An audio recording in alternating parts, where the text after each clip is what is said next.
চিত্রনাট্য বদলাতে পারছেন না, টানা ম্যাচ হেরে কিং কোহলির কান্না। হালে ব্যর্থতায় রয়্যাল চ্যালেঞ্জার্স বেঙ্গালুরুর সঙ্গী, কিন্তু আরসিবির টানা হারের জন্য কেউ কোহলিকে দায়ী করতে পারবে কি?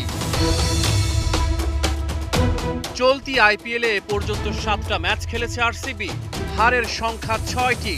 পয়েন্ট টেবিলের তলানিতে স্থান, ধুলোয় মিশে গেছে মান সম্মান।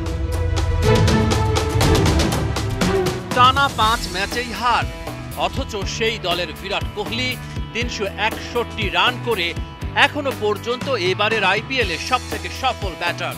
রোহিত শর্মার চেয়ে 100 রান বেশি করেছেন কোহলি, কিন্তু দুরন্ত ফর্মে থাকার পরও একেবারেই স্বস্তিতে নেই তিনি।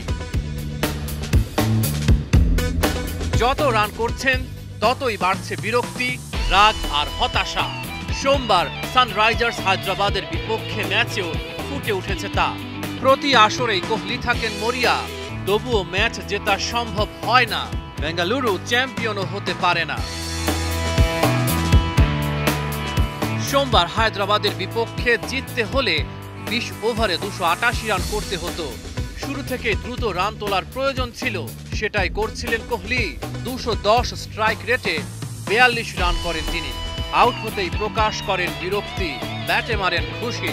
কোহলি ভালো করেই জানেন তিনি আউট হলেই বেঙ্গালুরুর জয়ের আশা শেষ।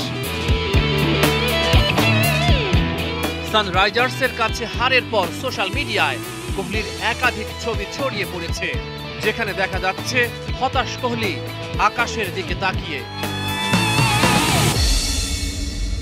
রহমান পেয়ার, 71।